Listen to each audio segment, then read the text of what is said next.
Today in linear equation in two variables के अंदर आज हम कर रहे हैं प्रैक्टिकल प्रॉब्लम्स।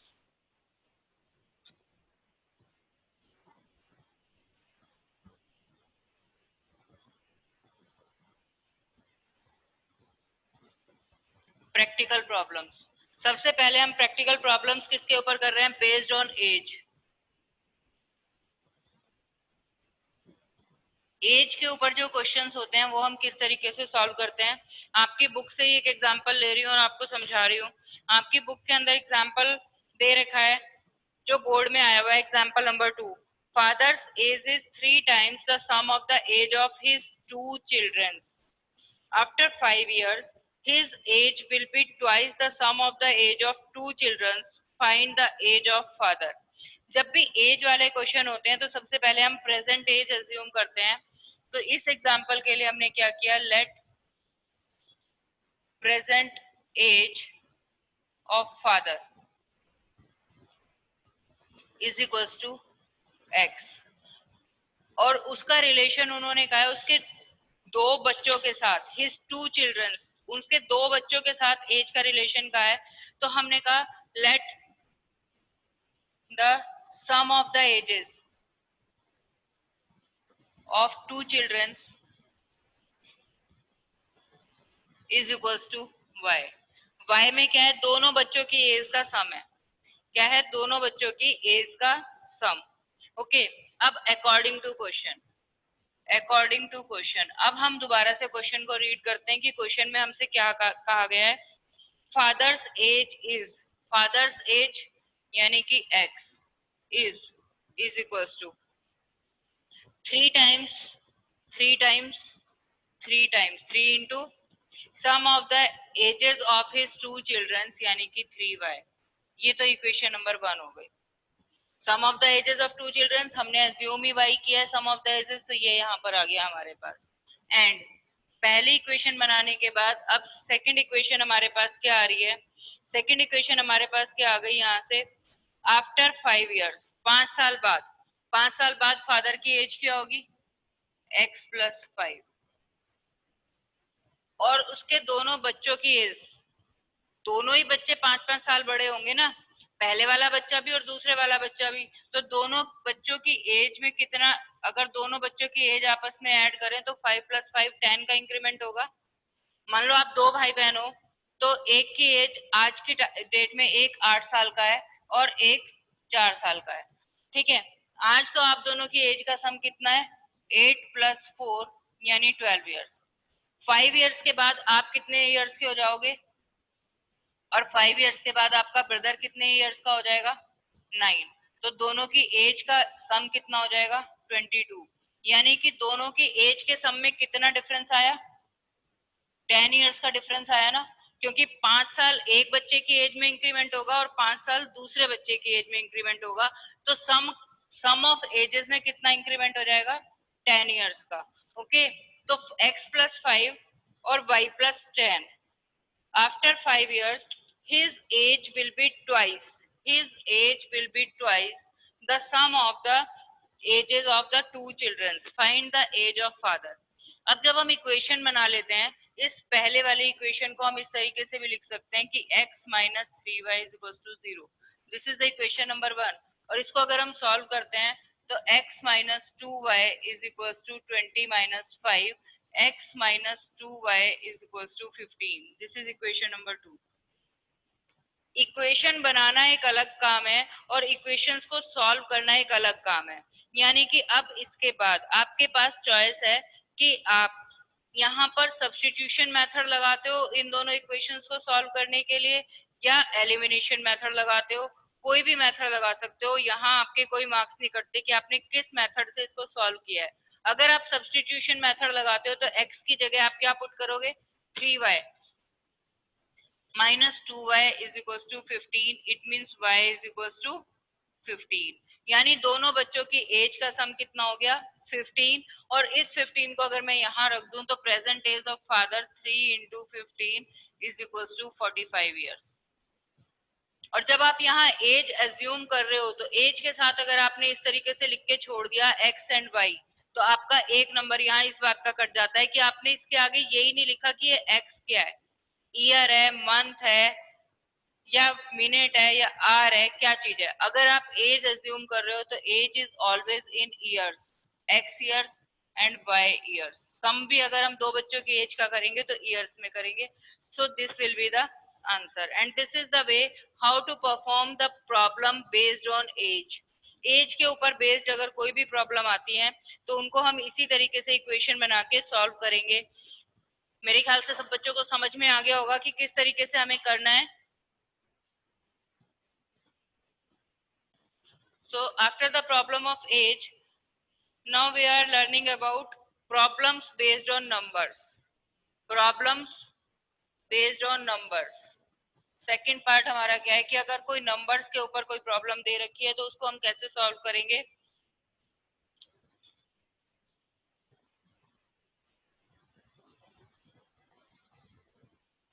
यानी अगर हमें इसके ऊपर बात कर रहे हैं तो इसके ऊपर भी एक एग्जांपल देख लेते हैं। हम आपकी बुक से एग्जांपल देख रहे हैं इसके लिए भी कि हम जैसे कि क्वेश्चन दे रखा है हमें।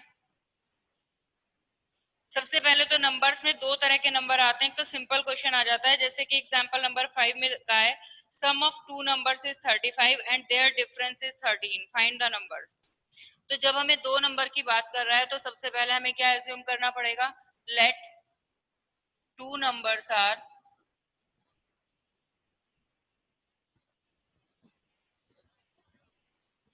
x and y। x and y two numbers, numbers के आगे हम कोई यूनिट नहीं लगाते, नंबर्स की बात हो रही है तो दो नंबर हैं x and y। Now according to question sum of two numbers is 35 यानी x plus y is equal to 35। ये तो एक इक्वेशन हो गई। लेकिन इसने कहा difference is 13, difference is 13। Difference में हमें ये नहीं पता कि कौन सा नंबर दोनों में से बड़ा है। तो if x is greater than y then x minus y is equals to 13। एक सिचुएशन ये हो सकती है। दूसरी सिचुएशन क्या हो सकती है, but if y is greater than x then y minus x is equals to 13। तो यहाँ पर हमारे दो केस बनते हैं। एक बार आप इक्वेशन सॉल्व करते हैं केस वन जिसमें आपकी x प्लस वाई तो 35 है और x minus y is equal to 13। किसी भी मेथड से सॉल्व कर सकते हैं, चाहे एलिमिनेशन मेथड लगाएं चाहे सब्स्टिट्यूशन मेथड लगाएं, कोई भी मेथड लगा के। और case two x plus y is equal to 35, y minus x is equal to 13 और इन दो इक्वेशंस को आप सॉल्व करेंगे। तो यहाँ पर इसने ये नहीं कहा कि x बड़ा है या y बड़ा है। तो जब डिफरेंस की बात होती है तो हमें हमेशा दो केस सॉल्व करने पड़ते हैं कि वो दोनों केस अगर होंगे तो सिचुएशन क्या होगी। अब इसमें डिफरेंस कुछ भी नहीं है, वैल्यू क्या है कि अगर आप इन दोनों को ऐड कर देते हो 2x is equal to 48, x is equal to 24। अगर x की वैल्यू 24 है तो y is equal to 24 minus 13 means 11। तो ये हमारे पास x की वैल्यू यहाँ पर क्या आ गया, टू नंबर्स आर 24 एंड 11। और अगर इसको सॉल्व करते हो दोनों को ऐड किया, x से x कट गया, 2y is equal to 48, y is equal to 24, so x is equal to 11। यानी कि अब क्या हो गया, अभी भी वही दो नंबर हैं 11 या 24। यानी कि x और y दोनों में से जो बड़ा नंबर होगा, चाहे x बड़ा हो चाहे y बड़ा हो, तो ये होगा हमारे पास केस 24 और 11। ओके, तो इस तरीके से हम इसको सिंप्लीफाई कर लेते हैं। लेकिन यहाँ प्रॉब्लम कब आती है, अब अगर हमें बात की जाती है टू डिजिट नंबर की, अगर हमसे बात की जाती है टू डिजिट नंबर, तो सबसे पहले हमें यही नहीं समझ में आता टू डिजिट नंबर होता क्या है। टू डिजिट नंबर कोई भी आप देख लीजिए, लेट इट विल बी 35। 35 कैसे बना है, इसकी एक डिजिट 3 है और एक डिजिट 5 है। डिजिट तो 3 और 5 है, लेकिन 35 बना कैसे है, क्या 3 इंटू 5 करके 35 बना है, नहीं। तो 35 बना कैसा है, वंस प्लेस पे और टेंस प्लेस, यानी 3 into 10 plus 5 into 1। This is the way how to form a two digit number.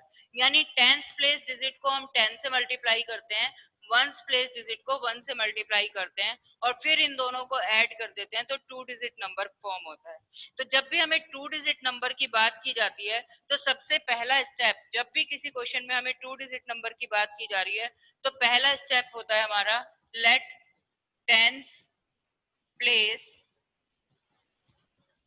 digit is x, ones place digit is y. So the two digit number is equals to 10x plus y. ये हम initially बना के छोड़ देते हैं कि हमारा original number है 10x plus y। अब इस क्वेश्चन को हम आगे पढ़ते हैं कि इसने आगे क्वेश्चन में हमसे क्या कहा है। सबसे पहले हमने देखा 2 डिजिट नंबर की बात हो रही है तो हमने इतना काम तो कर ही लिया, ये तो हमें करना ही करना है।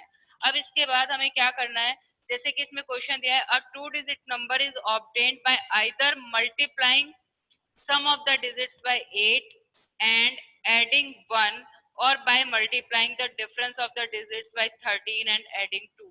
कहना क्या चाह रहा है ये, इस क्वेश्चन के अंदर इसने क्या कहा है, according to question 2 digit number is obtained by, 2 digit number क्या था मेरे पास 10x plus y, is obtained by is equals to, is obtained by either multiplying sum of the digits, sum of the digits क्या है मेरे पास x plus y multiplying by 8 into 8 and adding 1 plus 1। Equation को इस तरीके से जैसा हमें given था अकॉर्डिंगली हमने रीड करा और अकॉर्डिंगली हमने सिंप्लीफाई किया। यानी हमें क्या कहा था, नंबर इज ऑब्टेन्ड, नंबर क्या है, ये नंबर है मेरे पास, दिस नंबर ऑब्टेन्ड यानी equal sum of the two digits multiply by 8 plus 1। तो इसको अगर हम सिंप्लीफाई करें तो 10x plus y is equal to 8x plus 8y plus 1। Simplify किया, इसको इधर लाए तो 2x minus 7y is equal to 1। एक इक्वेशन तो हमारे पास ये फॉर्म हो गई। एंड एक कंडीशन तो आइदर वाली थी, उसके बाद और by multiplying the difference of the digits यानी कि 10x plus y is equals to the difference of the digits यानी कि x minus y into 13 plus 2। But ये वाला केस कब बनेगा, जब x ग्रेटर देन y है, और अदरवाइज क्या बनेगा 10x plus y is equals to 13 y minus x plus 2। तो यहाँ पर भी हमारे पास दो केस बन जाएंगे क्योंकि डिफरेंस की बात कर रहा है वो, और इन दोनों केसेस को सॉल्व करके हम इक्वेशन को सॉल्व करके 2 डिजिट नंबर यहाँ से फॉर्म कर लेंगे। यानी x और y की वैल्यू निकल जाएगी और x और y की वैल्यू यहाँ जैसे ही हम पुट करते हैं तो हमारा आंसर आ जाएगा 2 डिजिट नंबर। मैं इसको एक्सप्लेन करके भी दिखा देती हूँ कि करना कैसे है। अगर हम इसी वाले इक्वेशन को सॉल्व कर रहे हैं तो यहाँ से क्या आया 10x माइनस 13x यानी कि minus 3x y plus 13y plus 14y is equals to 2। एक इक्वेशन ये 2 वाली हमारे पास बन गई। अब इन दोनों इक्वेशंस में अगर हम देखें तो हमारे पास क्या है, यहाँ 2x और ये 7y, यहाँ 14y। तो अगर हम इसको 2 से मल्टीप्लाई कर दें बाय इक्वेशन 1 एंड 2 मल्टीप्लाई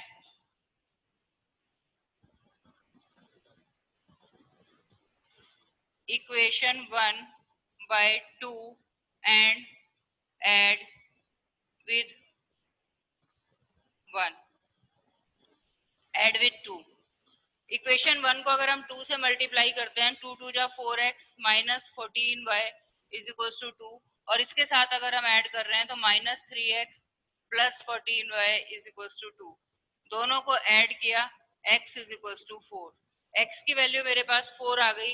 अब अगर x की वैल्यू मैं यहाँ रखती हूँ तो 4 2 जा 8 minus 7y is equal to 1, 8 minus 1 is equal to 7y, y is equal to 1। 4 और 1 तो 2 डिजिट नंबर मेरे पास क्या बन गया 41। या तो 2 डिजिट नंबर मेरा 41 है, और अगर मैं सेकंड वाली इक्वेशन y माइनस एक्स को अगर सिंप्लीफाई करती हूँ तो ये वाली इक्वेशन सिंप्लीफाई होके मेरी क्या बन जाएगी, केस 2 में 13x अगर इधर आएगा प्लस में तो ये हो गया 23x और 13y इधर माइनस में आएगा तो -12y इज इक्वल्स टू 2। ये वाली इक्वेशन मेरी हो गई इक्वेशन नंबर 3। अब मैं इक्वेशन 1 और इक्वेशन 3 को यूज कर रही हूँ बाय इक्वेशन 1 एंड इक्वेशन 3। अगर मैं इन दोनों इक्वेशंस को सॉल्व कर रही हूँ तो अब यहाँ पर देखो, यहाँ पर 2 है, यहाँ 23 है, यहाँ 7 है और यहाँ 12 है। हमारे पास कोई भी नंबर ऐसा नहीं मिल रहा कि हम इनमें से कुछ भी कर पाए। तो हमने क्या करा, इक्वेशन 1 को हम मल्टीप्लाई कर रहे हैं 23 से और इक्वेशन 2 को हम मल्टीप्लाई कर रहे हैं 2 से। इन दोनों को अगर आपस में मल्टीप्लाई इस तरीके से करते हैं तो हमने यहाँ पर लिखा multiply equation 1 by 23 and equation 2 by 2 and subtract, और इनको हमने सब्ट्रैक्ट किया।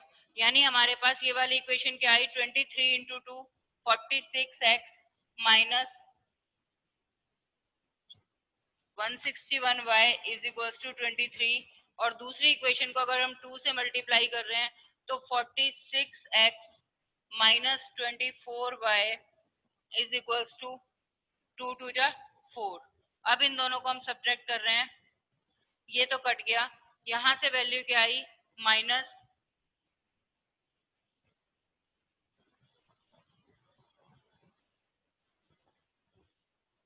137y is equals to 19, y is equals to minus 19 upon 137 which is in the fraction। Digits कभी भी फ्रैक्शन में नहीं होती हैं। y की वैल्यू फ्रैक्शन में आ रही है तो ये आंसर पॉसिबल नहीं है, यानी हमारा सिर्फ यही वाला केस पॉसिबल है। तो यहाँ पर आप लिखोगे as y digit is in fraction, that's why we reject the case second. Case second को हम रिजेक्ट कर रहे हैं and according to case one the required number is 41 and according to case one the required number is 41।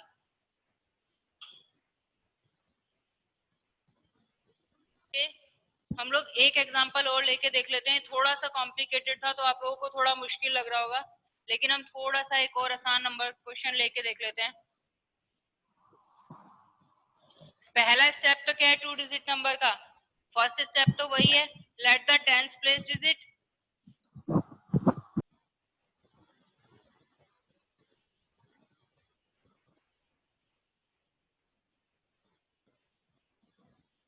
and ones place digit, so the number 10x plus y। यहाँ तक तो हर question में बगैर देखे ही आपको ये काम करना है जब भी 2 डिजिट नंबर की हम बात कर रहे हैं। अब इसके बाद आता है हमारा according to question. According to question, अब क्वेश्चन के अकॉर्डिंग वो क्या कह रहा है, a 2 digit number is such that the product of the digits, product of the digits यानी कि x into y, product of the digits is 14, x into y is 14।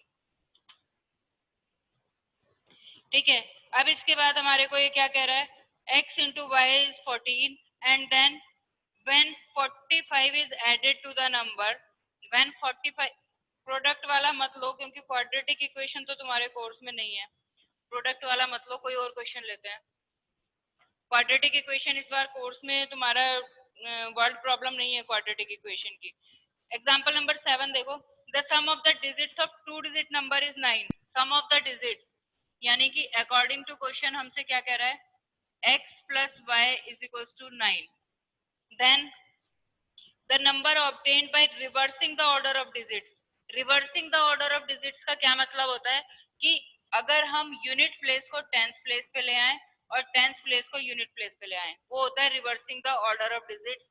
यानी कि अगर वंस प्लेस को टेंस प्लेस पे लाएंगे तो 10y और टेंस प्लेस को वंस प्लेस पे लाएंगे तो x इज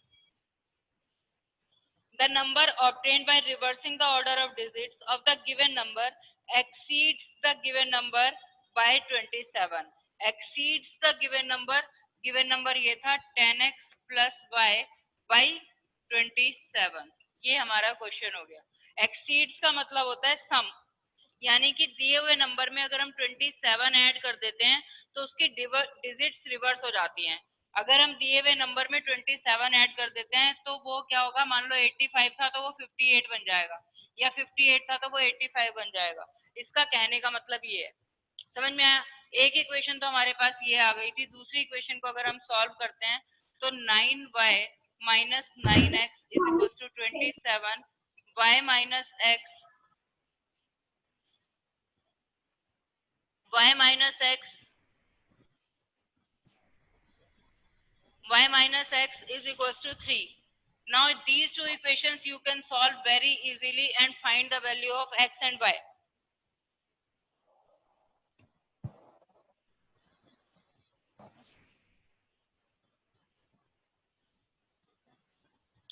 तो आज के लिए आपके पास क्या होमवर्क है कि आज आप लोग ये ही सारे क्वेश्चंस करके देखेंगे एज के ऊपर और 2 डिजिट नंबर के ऊपर।